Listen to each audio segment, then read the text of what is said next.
அலைக்கும் வரஹ்மத்துல்லாஹி வபரகாத்துஹு. மறுமையில் விசாரிக்கப்படும் தண்ணீர். அல்லாஹுடைய தூதர் ஸல்லல்லாஹு அலைஹி வஸல்லம் அவர்கள் கூறினார்கள், நிச்சயமாக மறுமை நாளில் ஒரு அடியாரிடம் முதலில் கேட்கப்படும் நன்மைகளில் ஒன்று, நாங்கள் உன் உடலை ஆரோக்கியமாக வைத்திருக்கவில்லையா, குளிர்ந்த தண்ணீரை உமக்கு குடிக்க வழங்கவில்லையா, இப்படி கேட்கப்படும். இந்த செய்தி திருமிதி என்ற நூலிலே 3358 என்ற எண்ணிலும், இப்னு ஹிப்பான் என்ற நூலிலே 7364 என்ற எண்ணிலும் பதிவு செய்யப்பட்டிருக்கிறது. அல்லாஹ் நமக்கு வழங்கியுள்ள உடல் நலம் மற்றும் தண்ணீர் போன்ற அடிப்படை நன்மைகள் பற்றியும் மறுமை நாளில் விசாரிக்கப்படும், கேள்வி கேட்கப்படும் என்பதைத்தான் இந்த நபிமொழி நமக்கு தெளிவுபடுத்தி காட்டுகிறது. தண்ணீரை விரயம் செய்வதை தடுப்பதை ஒரு மனிதாபிமான கடமையாக நாம் நிறைவேற்ற வேண்டும். தாகத்தால் தவித்து கொண்டிருப்பவருக்கு தண்ணீர் கொடுப்பதை நாம் எப்படி கருதுவோமோ அதுபோல் வீடுகளில் பைப்புகளில் வடிகின்ற தண்ணீரை நிறுத்த நாம் முன்வர வேண்டும். சொட்டு சொட்டாகத்தானே வடிகிறது, இதில் என்ன வந்துவிடப் போகிறது என்று இல்லாமல் அதை சரியான கட்டமைப்புக்குள்ளே கொண்டு வர வேண்டும். அவ்வாறு சொட்டுகிற தண்ணீர் ஒரு நாளில் 6 லிட்டர் அளவை விரயமாக்குகிறது.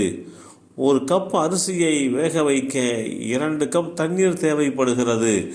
ஆனால் அந்த பாத்திரத்தை கழுவ 4 அல்லது 5 லிட்டர் தண்ணீரை நாம் பயன்படுத்தி வருகிறோம். வேதமறை குர்ஆனிலே அல்லாஹ் குறிப்பிடுகிறான், அல்லாஹுடைய தூதரே கூறுவீராக, நீங்கள் குடிக்கும் தண்ணீர் பூமிக்குள் வெகு ஆழத்தில் சென்றுவிட்டால் பிறகு தண்ணீரின் வேறொரு ஊற்றை உங்களுக்கு கொண்டு வருபவன் யார் என்று கவனித்தீர்களா? அல் குர்ஆன் அத்தியாயம் 67 சூரத்துல் முல்க் வசனம் 30 தெளிவுபடுத்தப்பட்டிருக்கிறது. பிறருக்கு கிடைக்க வேண்டிய தண்ணீரை தடுத்து வைக்கக்கூடாது என்று பொதுவாக சொல்லப்பட்டாலும் அல்லாஹுடைய தூதர் ஸல்லல்லாஹு அலைஹி வஸல்லம் அவர்கள் மிக தெளிவாக உபதேசித்திருக்கிறார்கள். தன்னுடைய தேவைக்கு போக மேல்மிச்சமாக இருக்கக்கூடிய தண்ணீர் பிறருக்கு கிடைப்பதை ஒருபோதும் நீங்கள் தடுக்காதீர்கள். தண்ணீர் சர்வதேச சமுதாயத்தினுடைய சொத்தாக பாவிக்கப்பட வேண்டும். அது அனைவருக்கும் கிடைக்கப்பெற வேண்டும். விற்பனை செய்ய மாத்திரம் அது அனுமதிக்கப்பட்டது என்கின்ற ரீதியிலே பார்க்காமல் அது இலகுவான முறையிலே, இலவசமான முறையிலே கிடைப்பதற்குண்டான வழிவகைகளை செய்வதற்கு நாம் நம்மை ஆட்படுத்திக் கொள்ள வேண்டும். தண்ணீரை பெற்றுக்கொள்வது மனித சமூகத்தினுடைய உரிமை. தண்ணீர் விவகாரத்திலே பெண்களின் பங்கும் குறிப்பிடத்தக்க வகையிலே அமையப்பட்டிருக்கிறது. அவர்களுக்குத்தான் தண்ணீரை சேகரிப்பதனுடைய சிரமம் தெரியும்.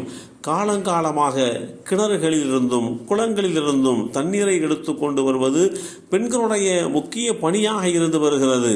அவர்களுக்கு தண்ணீரை பாதுகாப்பதில் முக்கிய பங்கு இருக்கிறது என்பதை ஐக்கிய நாடுகளுடைய சபைகளே தெளிவுபடுத்தி காட்டுகிறது. எனவே ஒருபோதும் தண்ணீர் வீண்வரையமாக வந்துவிடக்கூடாது. அந்த தண்ணீர் நமக்கு எந்த அளவுக்கு நிரப்பமாக கிடைத்திருக்கிறதோ அது குறித்து உண்டான கேள்வி கணக்கு நாளை மறுமை நாளிலே ஒவ்வொரு இஸ்லாமியருக்கும் உண்டு என்பதை குர்ஆனும் அல்லாஹுடைய தூதரும் நமக்கு தெளிவுபடுத்தியிருக்கிறார்கள். அந்த அடிப்படையிலே நமக்கு கிடைக்கப்பெற்ற அந்த தண்ணீரை பாக்கியமாக நாம் கருத வேண்டும்.